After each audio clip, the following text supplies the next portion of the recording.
Good morning, everyone! Hello! Happy Thursday! I'm Paolo del Rosario. Let's get you up to speed with news that you can use right now. Hello there, beautiful people. I'm Anne Asis-Carilo. It's Thursday. Let's make it unforgettable with a whole lot of energy, good vibes, and inspiration.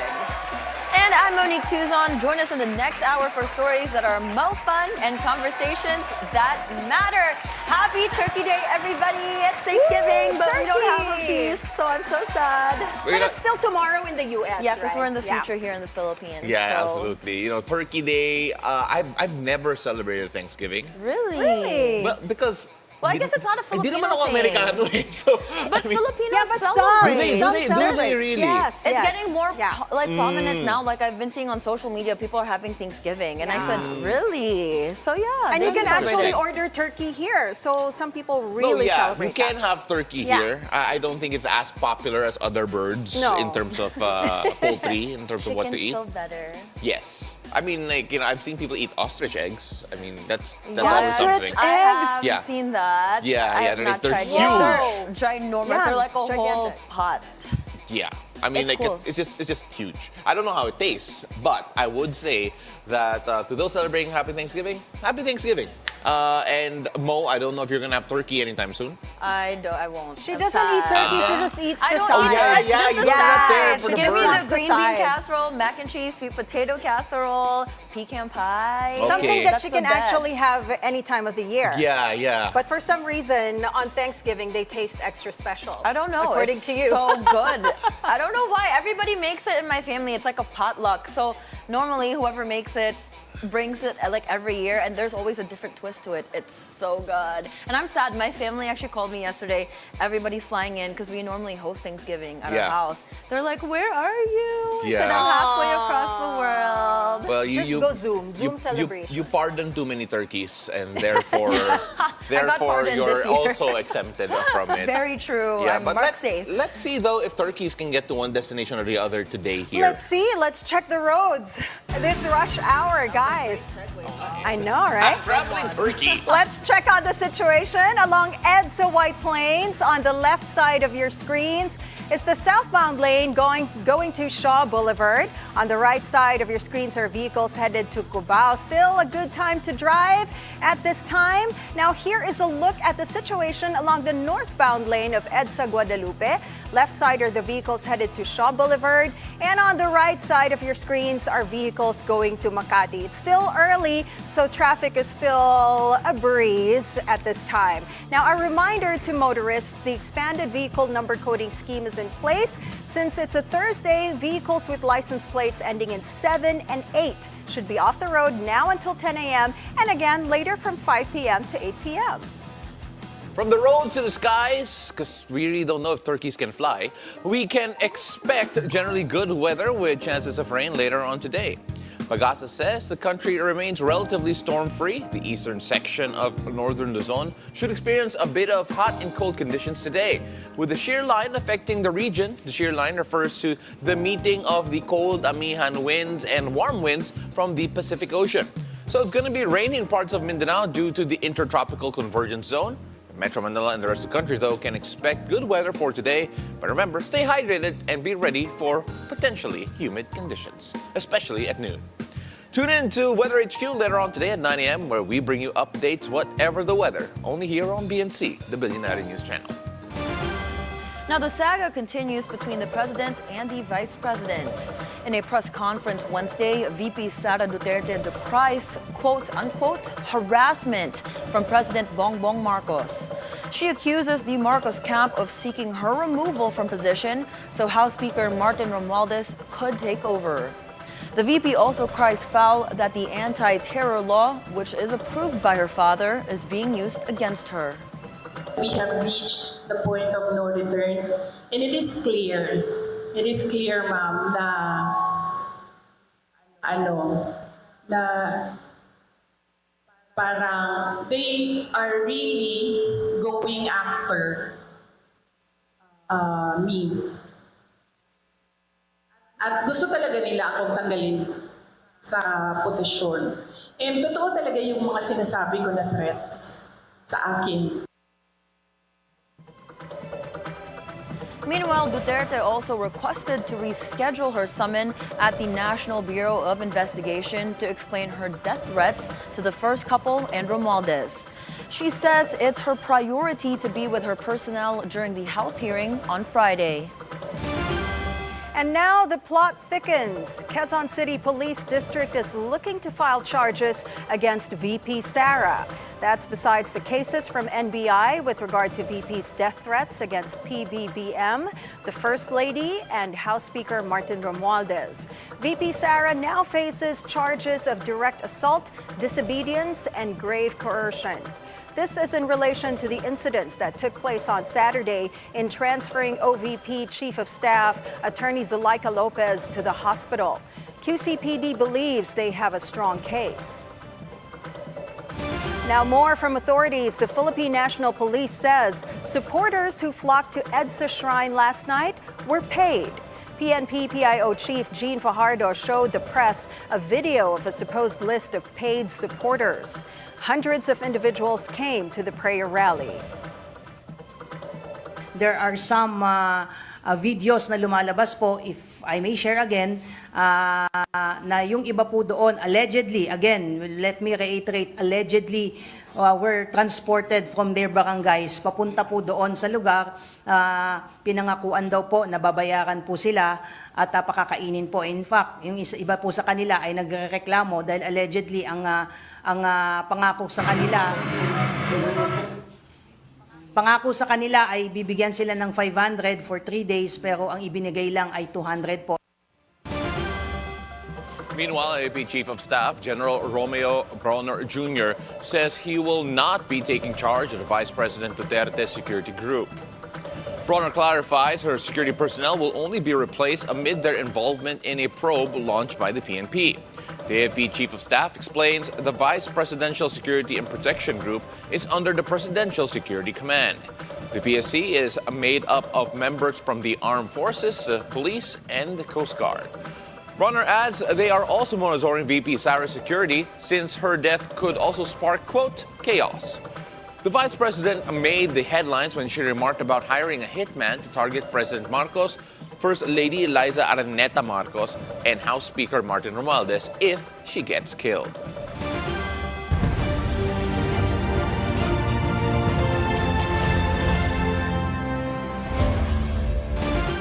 The automated counting machines are now complete ahead of the 2025 elections. COMELEC Chairman George Garcia says all 110,000 machines from Miru Systems have been delivered, while over 2,000 units have already been distributed across the country for voters' education. December 2 to January 30, pupunta yung mga local COMELEC natin sa mga kababayan natin upang ma-demo, paggamit sa kanila at sila mismo ma-experience yung ating mga makina at malaman nila kung paano ito ginagamit. So ganun po kahaba yung voters education program na isasakatuparan ng Commission on Elections. In news from around the world, Israel sets a curfew in South Lebanon following a ceasefire with the armed group Hezbollah. Reuters reports the Israeli army's Arabic spokesperson cautioned southern Lebanon residents against moving south of the Litani River for a certain period of time. The Israeli army explains their forces are still present in the area. Israeli Prime Minister Benjamin Netanyahu had warned they are ready to respond should there be violations under the agreement. The ceasefire is seen to end a conflict across the Israeli-Lebanese border that has killed thousands of people. The United States and France helped broker the ceasefire deal. Israel, though, is still fighting another nemesis, the Palestinian militant group Hamas in the Gaza Strip.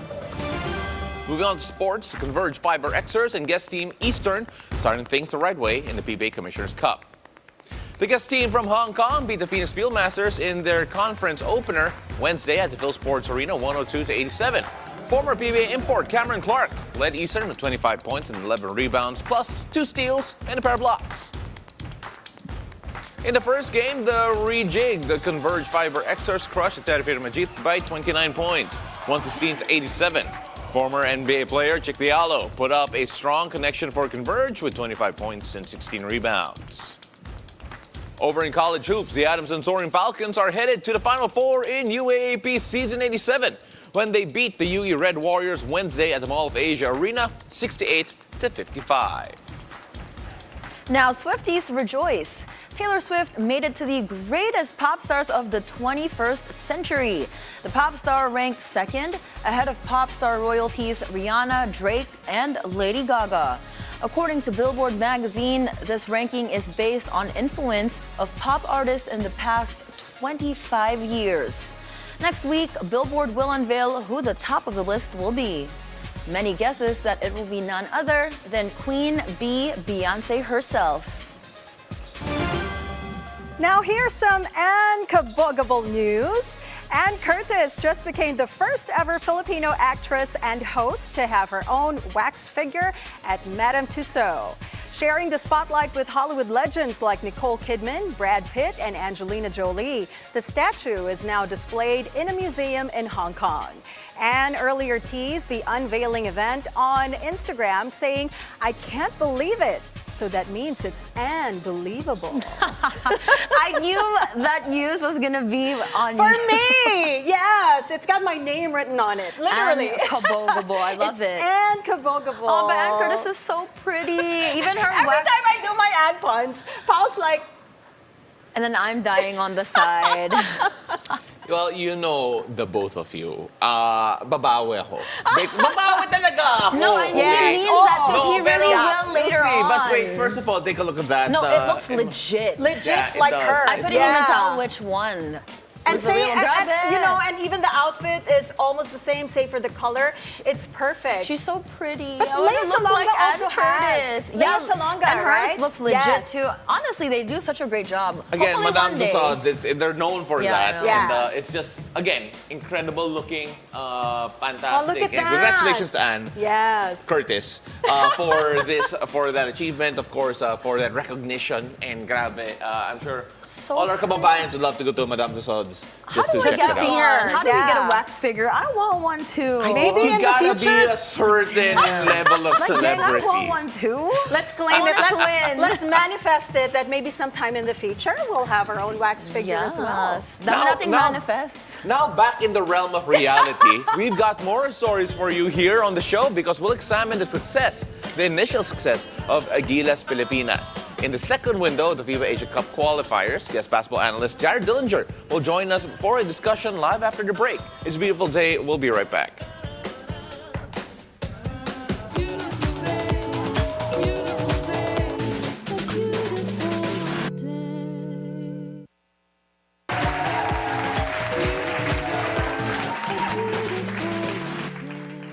Hello and welcome back. You're still watching It's a Beautiful Day. We now focus on the vital role of medical oncologists in the fight against cancer. These specialized doctors are at the forefront of patient care, using cutting-edge treatments like chemotherapy, immunotherapy, and targeted therapies to battle cancer from within. They don't just treat the disease, they guide patients through every step of their journey, coordinating with a team of experts to create personalized care plans. From diagnosing to managing side effects, medical oncologists are dedicated to offering hope and healing in some of the most challenging moments of life. Their expertise is changing the landscape of cancer care, one treatment at a time. To tell us more, we have oncologist Dr. Denky Dela Rosa via Zoom. It's a beautiful day, Doc Denky. Good morning. Good morning and beautiful day to everybody. You know what, Doc? I missed you so much. I haven't seen you in a long time. Yes, it's been a while. I know. It's great to have you on the show. Doc, we're talking about a serious topic today. Can you walk us through the steps involved in diagnosing cancer and how you determine the most appropriate treatment plan for a patient? Okay, so in cancer, we have this dictum wherein no meet, no treat. So it means that for almost all cancer patients, except liver cancer, a biopsy is always very essential. That's the explanation with what I said, that no meet, no treat, because almost all kinds of cancer we need to have a biopsy. And a biopsy means we take a sample of the tumor, send it to the laboratory. It's going to be evaluated under the microscope, and then the pathologist will tell us what type of cancer the patient is. And once we have already confirmed the diagnosis of cancer, the next stage is to identify the extent of the cancer, and that is what we do with staging. That is when we find out whether the patient has stage 1 to 4 cancer. And after we have diagnosed the cancer, determine the stage, and also, of course, we need to identify what are the status of the patient's liver, kidneys, and all the different organs, because those are all very important. Age alone is not a determining factor of whether or not a patient can undergo treatment, but more of the functional status, meaning how strong the patient is, how strong the other organs are before we institute the treatment. And it's good that in the introduction you mentioned about immunotherapy and also targeted therapy, because there is this misconception among patients that chemotherapy is all there is for cancer management. Maybe that was true about 10, 20 years ago, but nowadays we have all other new medicines, and a lot more medicines are going to come into the picture in the management of cancer. Doc, you mentioned biopsy, getting a biopsy to determine what kind of cancer you have, and then to determine also what stage the patient is already in.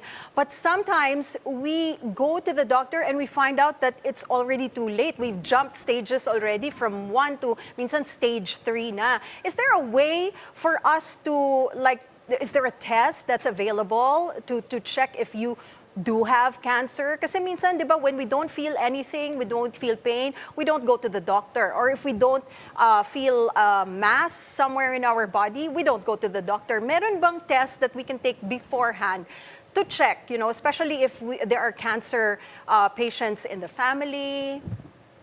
Yes, that's right.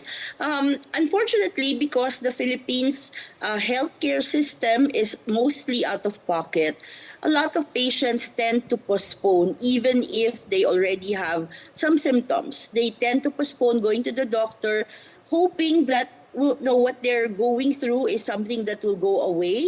And it's actually very common practice among Filipinos to go to the drugstore and just tell the pharmacist, like, inuubo ako, anong pwede mong ibigay? So here is where cancer screening comes in. But not all cancers are actually amenable for screening. When we talk about screening, it means that we do the test even if there are no symptoms, there are no palpable mass or nodules. But the only cancers that are amenable to screening are breast cancer, cervical, lung cancer, colorectal cancer, prostate cancer. So these are the 5 different types of cancer wherein screening has already been proven to have a significant benefit in patient survival. We also talk about genetic testing from time to time kasi minsan talaga we say it runs in the family, the cancer. How is that integrated into the approach that you have when we are diagnosing cancer and, of course, looking at treatment as well?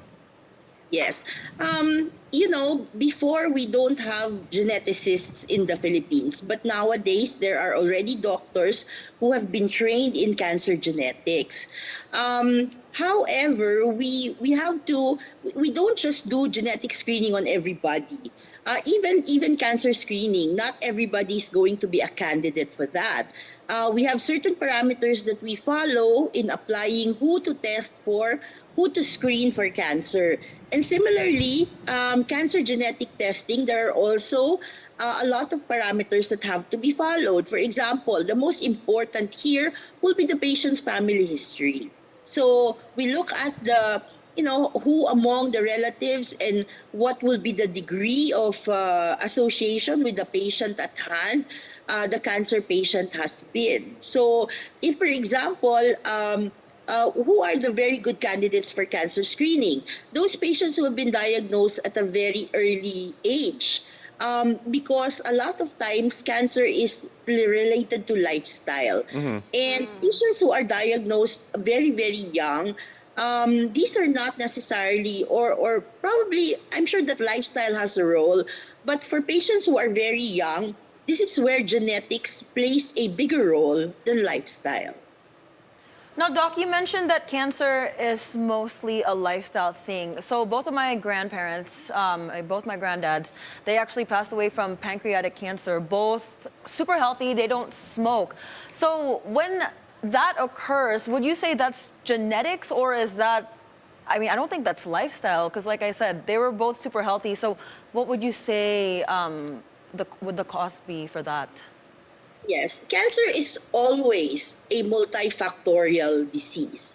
It is not only caused by lifestyle per se, but it's actually a combination of genetics, environment. Because you have people who have been smoking almost all their lives, but they don't develop cancer. Or maybe they die earlier than developing cancer. So, well, of course, we advocate for healthy lifestyle.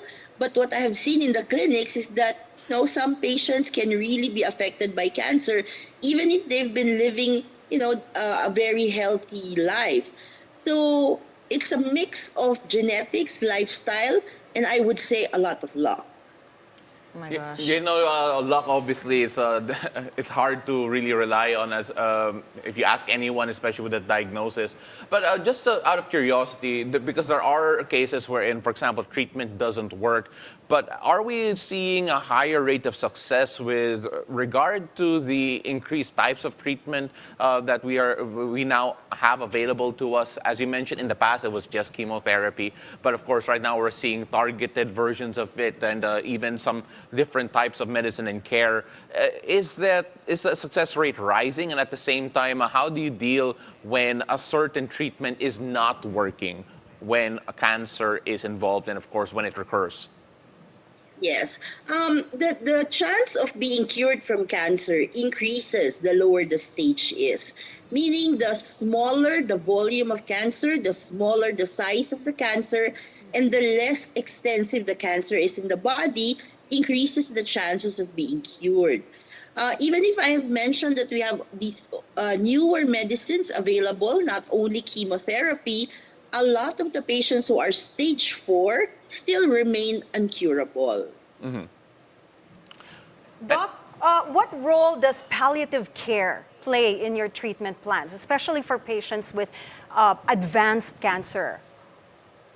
Yes, firstly, before I answer that, I would like to say that you really did very good research on the questions that you are asking. For example, before introducing me, you were telling the audience that the medical oncologist looks at the patient in a more holistic way. That's actually so thank you very much for your research team for coming up with all these very nice questions. So going back to the question about palliative care, palliative care is actually a specialty in medicine. But of course, an oncologist, being doctors who care for cancer patients, palliative care is part of our curriculum. So palliative care is actually one of the areas that I, as an oncologist, also focus.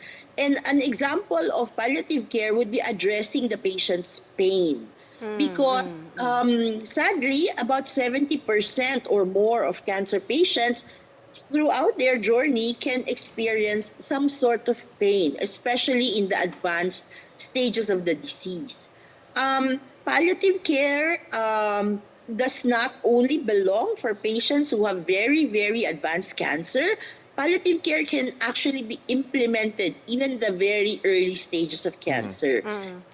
I would also like to state that because since we're discussing cancer and palliative care, people might think that palliative care is only for cancer patients, but palliative care is a specialty of medicine that relieves discomfort. So even patients who have heart disease, kidney disease, any type of medical condition that needs the care of relieving discomfort and taking care of the psychospiritual aspect of the patient can be referred to palliative care. here in our country, again, sadly, most of the palliative care specialists are in the urban area. So I really have difficulty for my patients who come from far away provinces looking for palliative care doctors. So, well, at least after the pandemic, people have somehow gotten used to using Zoom, Messenger, or Viber for consultation. So at least we are able to somehow reach them. But the problem is when the patient would need morphine for pain control. During the pandemic, we were allowed to provide the prescriptions because morphine is a regulated drug. It is under the Philippine Drug Enforcement Agency. So not all doctors can actually prescribe this medicine. So during the pandemic, it was relatively easy because we can just send the prescription through Viber or Messenger. But now that the pandemic has already, it's no longer pandemic period, we are now again required to give the special prescription. And the drugstore will not dispense the medicine unless the patient has that special prescription. So it becomes very difficult for patients who are very, very far away. Doc Denky, we hate to cut you off there, but then we're running out of time. Of course, a lot of people, I'm sure, would want to know more about this. We could actually go on a long podcast about this topic. But Doc Denky, where can patients or prospective patients reach you and, of course, learn more about this? I have clinics in St. Luke's Medical Center in Global City and UERM Hospital. You can actually just easily search my name. I have TikTok, I have Facebook. You can just write the name that you see on the screen, and I'm sure I'm going to come up in Google. Thank you so much, Doc Denky. It was such Thank you, an Anne. interesting conversation with you. Thank you so much. I'll see you soon. Thank you. Bye-bye. Thank you, Doc. You know, content creator yung si Doc, and I love her content. She actually teaches a lot about cancer prevention, the right food to eat. Yeah, so that's why you can check her out on social medias Yes. that she mentioned a while ago. Anyway, don't go anywhere. Our Gilas Pilipinas discussion with guest analyst Jared Dillinger is up next. It's a beautiful day. We'll be right back.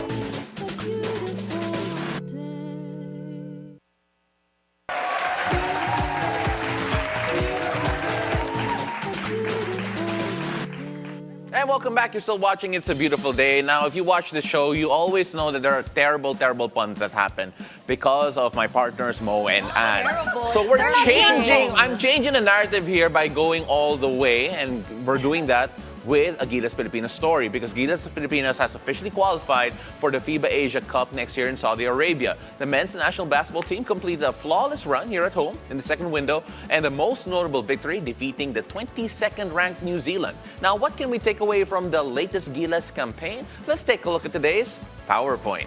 That's right. We're going all the way. May graphic nga tayo eh, alright? So let's go and take a look at the PowerPoint number He's one. been waiting for this. We've been waiting for this, okay? Professor Pao. Look Professor at that. Pao. Okay, so syempre nung gumanon ako, nawala yung graphic. Pero ito, Coach Tim's system is a great fit for our big men, Junmar Fajardo and Kai Soto. Of course, Coach Tim Cone is known as a big man coach. Therefore, really, those bigger players that we have will really thrive in the system. It is a bit unlike the previous Gilas systems, guard-heavy. Coach Yengyao, Coach Totreyes all ran very guard-heavy systems. This is a bit different, and Kai Soto and Junmar Fajardo are really benefiting from that. Now, PowerPoint number 2, we still lack shooters, in my opinion. I had a conversation with Gary David, a former premier shooter ng Gilas Pilipinas, and that type of player that we used to have with Gary David, Larry Fonacher, Marshall Lassiter, we don't have those types of pure shooters in this particular lineup. That doesn't necessarily mean our players couldn't shoot. It's just that if you're taking a look at the floor spacers that we used to have, it has been a bit different. Maybe that might be a part of the lineup that we could still improve on. Could be, might not need it as much, but then you can never go wrong with having more shooters. PowerPoint number 3. This isn't even the best team that we could have. We did beat New Zealand, but then we're still lacking key pieces. AJ Edu, still not in the team due to injury. Jamie Malonzo, also not in the team due to injury. What if they were there? We would be an even bigger and longer team. Which brings me to point number 4. Gilas is big at every position. At the point guard, we have a 6'1" point guard at the smallest, and at the largest, we can have a 6'4" point guard in Dwight Ramos. Those guys are huge. You can have Japet at the 4, Justin Brownlee at the 3. You could have Kai Soto at the 5, maybe Junmar at the 4. And at the number 2 position, you could have a lot of guys, Calvin Oftana, so on and so forth. They're just long. You could have a team, you could have a lineup where the smallest guy is 6'4". And that is a big difference. That is because we can now match up with the teams around the world that are traditionally larger than us. Now, those are my points from the latest campaign. And to judge me on all of that, we have a guest with us here, Jared Dillinger, joining us via Zoom. Jared, thank you very much for coming on. What's up, big dog, Paolo? Good to hear from you, my man. I love that PowerPoint. Yeah, play I'm on glad words. you love it. Who I thought don't of know that? if we love Someone it. needs to wait. We gotta patent this. We gotta trademark this. But JD, first off, you see all these points here. Are there any ones that you disagree with? Because I have a feeling that some people would look at the shooter's point here and have maybe a qualm or two about it. Oh man, yeah. Let's play devil's advocate here and Yeah, try to annihilate your PowerPoint presentation. Well, you are the right? daredevil. To be honest, to be fair, you have a very great PowerPoint, good presentation. I think all of the points that you made are very valid. We can discuss a little bit about shooters, and that can be discussed through perhaps Coach Cohn's system on the way he runs our offense. Ideally, he had to change obviously during the different style of play, but ideally he's not a big time 3-point shooting coach. The triangle in itself, he needs to pick players who have the ability to play in tight spaces. You have to have a solid mid-range or some type of midi, whether that's a floater or a 1-2 dribble pull-up or fadeaways, aka JB. But playing in small spaces, I think, and having solid shooters like a Dwight Ramos and a JB would be more than enough to space the floor based on how we play our offense. Yeah. I think the biggest takeaways that I can add to what your PowerPoint was suggesting of all the good things, because I agree with pretty much all of them. And I think, for one, getting high character players is very important under the Coach Cohn's philosophies. He's a big chemistry guy, so he needs high character guys.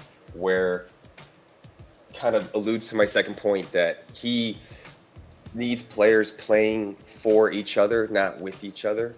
That system is very complex. So if you don't have one person on the same page with the other 4, the whole thing's gonna look like a mess. Yeah.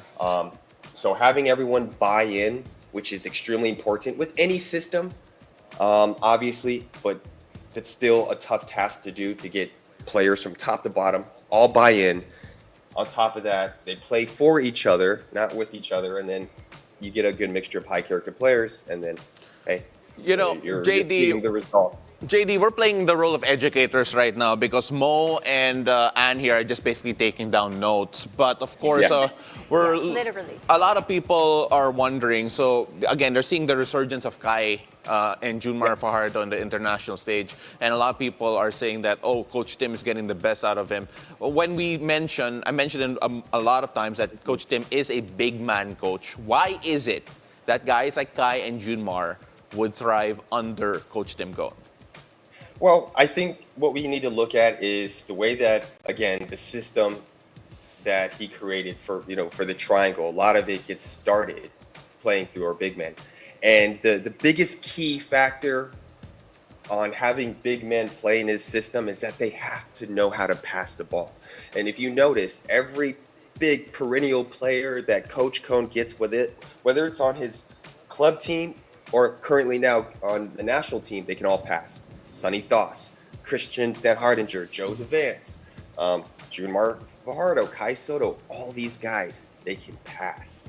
And that's what opens everything up for the guards, for themselves, because now they're a threat and they can't, teams can't throw too many different types of looks on them with doubles or triple teams because they can pass the rock. So I think that is one of the biggest glaring factors is that big men, you have to know how to pass. And in this case, we have two generational type players, one in his later years, Kai in the beginning of his years, but they're both generational players. So it makes the offense look amazing when those guys are playing like that. Jared, how would you describe the roster, Gilas' roster? What do you think are the team's best attributes and weak points, if any? Sure. I think one thing that Coach really thrives to look for are two-way players. We have a bunch of two-way players. Mm-hmm. A bunch. Usually it was just designated, where we'd have one or two guys that can play both sides of the ball equally and as effectively. This team, Scotty, Newsom, I know Malonzo's not playing. JB, obviously, Aftan. I mean, I don't want to just go down the list, but you guys can clearly understand that. Now, I think missing pieces, it's hard to say because we're on a roll. And there's always a good saying, if it ain't broke, you don't fix it. And you keep that same type of template because it's working. So it's really hard to try to figure something where we can even level up and be better. I mean, that's obviously always the case because we're not the number one team in the world yet. Oh, wow. So we can improve. So I do agree with Pao. We do, I would say at least one, like lights out, shooter, that's our guy. Like maybe Marcio, whoever it may be. I think it should be Marcio. But it's hard to say. We're big, we're fast, we got two-way players, we got camaraderie, chemistry, the offense. I'm with you, pal. Maybe we just need one shooter. Yeah, maybe, perhaps. But, we're looking at the achievements here of Coach Tim Cone throughout his very short stint here so far for Gilas Pilipinas. Obviously, getting that Asian gold in China, beating Latvia in the Olympic qualifiers, being a game away or a game or two away from the Paris Olympics. A lot of people are looking at what makes his system effective. What makes Tim Cone basically effective with this group? Because I remember he was in charge of the national team back in the Centennial team when they finished with a bronze in the Asian Games. But what is different this time around in this stint of Coach Tim Cone? Yeah. Well, I would say I think what really helped his case to bring his philosophy to the national team was him winning that gold.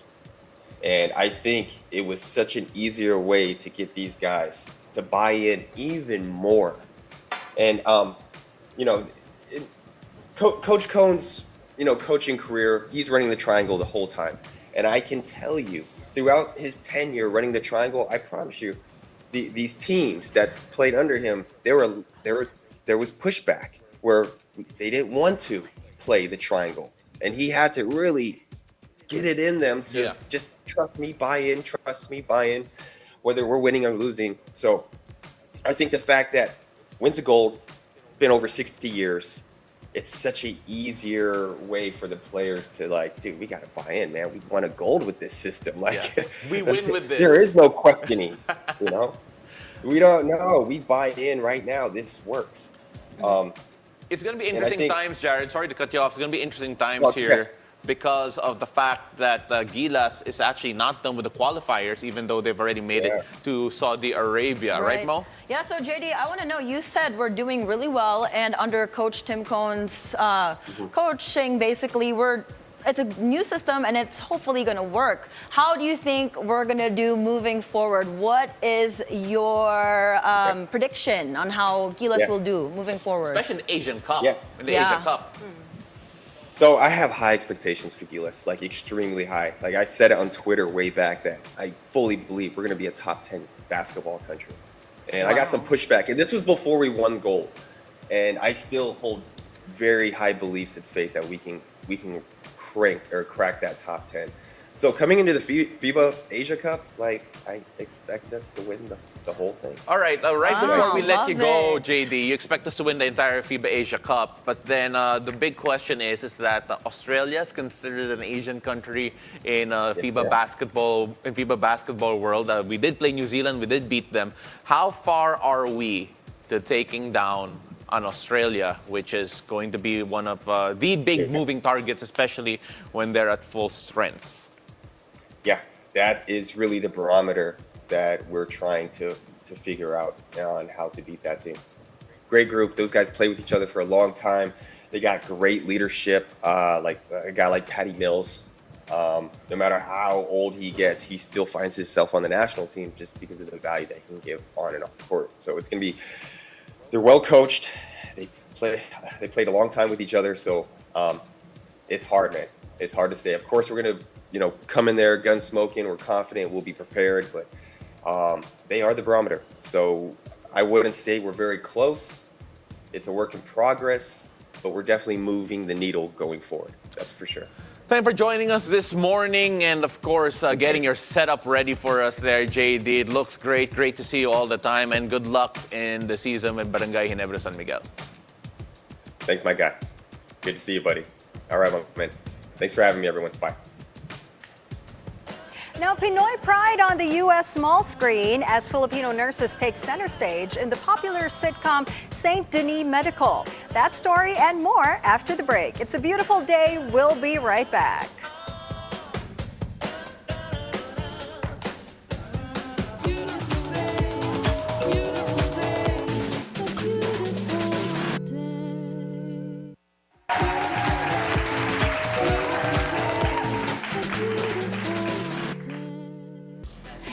Welcome back. You're still watching It's a Beautiful Day. Now, this one's for all the Filipino nurses in the U.S., and you most likely know one. All eyes on Pinoy nurse Renee in NBC sitcom St. Denis Medical. In their newest episode, the hospital floor comedy puts the spotlight on the, quote, backbone of the U.S. medical industry, and that's the Pinoy nurses. In a joke, a character in the show even referred to them as the Filipino mafias. Now, the new show is gaining traction online. If you want to get a feel of the show, just imagine if The Office were set in the hospital. They are together a lot. Because of the Filipino mafia. What? The Filipino mafia? That's something that they call themselves. We don't just call them that. Hospitals can feel like high school. There's cliques and hierarchy and mean girls. And I'd say Renee is definitely the Regina George. It's with them. Uy, Ate Val, takwatsa tayo mamaya, ha? Hey! I'm not Filipino. He just assumed, and it's kind of nice. I never realized you put them together because they're Filipino. No, that's not. No. Oh, are they not Filipino? Yeah, no, they are. Just please stop saying that word. Wait, is it a slur? I've just been going around saying. It's so funny. I want to watch that show. It is so funny. And It's Nurse not a Renee, slur. yeah, and Nurse Renee's like the leader of the pack, you know. Yeah, but then like the actor of Nurse Renee again has been really upping Filipino representation. I think Superstore was the other sitcom that he was part of that he really brought out yung pagka-Filipino niya. I just love him so much. He's my Absolutely. favorite. So I can't wait to watch the show. I'm sure you guys will watch it after the show as Super well. funny. Now we got a new sitcom to watch. But now what used to be a simple hashtag OOTD with a simple mirror selfie now evolved to Get Ready With Me videos. But even these Get Ready With Me videos are getting outrageously creative. Check these Gen Zs out who are putting in the work and the editing chops in their TikToks. The songs on the radio are okay, but my taste in music is your face. Yeah, I actually watched the tutorial of how they did that as we take a look at another one.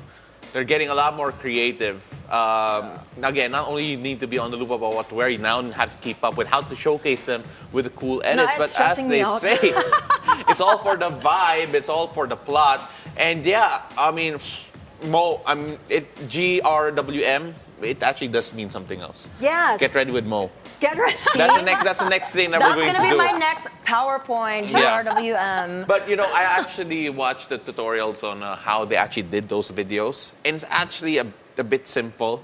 Is it? How they do it? Yeah, there's actually a nice way, a relatively easy way to do it. It just takes a bit of time. Yeah, because you need to take several takes, do several takes, No, it's and not then just put that. them It's the together. editing. Yeah, It's the editing. Yes. What I mean is the editing is you have to get the clothes out No, that's using too much Canva work. and then using just different apps. So you have to use 2 or 3 apps to actually make it work.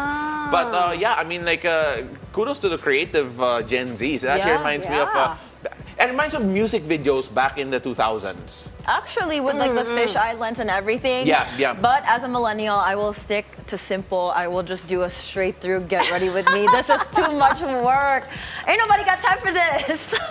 I'm I about the can't. result and not the process sometimes in regards to I need getting to clothes learn. I ready. need to learn how to edit these creative videos. Watch, Anne's gonna have one. That's Yeah, why she's gonna have tomorrow- one. She's gonna have As one our later. resident social Did you media notice person. this morning I was actually videoing while they were putting makeup on me, and I was like, I'm gonna make a But GRWM you know video. what? With regard to all of that, you also need to have the clothes for it. Yes. And you might get some soon because it's only 27 days to go till Christmas. That's right, 27. Oh my gosh, time is flying. Your segues are the best. Tinalaan ang oras. Time flies. And of course, that is going to be something to watch out for. We cannot wait to celebrate Christmas with all of you. But that is it for us today, Thursday, November 28th. I'm Paolo del Rosario. Thank you very much for joining us. I'm Anne Asis-Carilo. Wherever this day brings you, pack your own sunshine and don't forget to spread love and kindness. And I'm Monique Tuzon. Stay safe, and we hope you have a great Turkey Day. Join us again tomorrow at 7 a.m. only here on It's a beautiful day.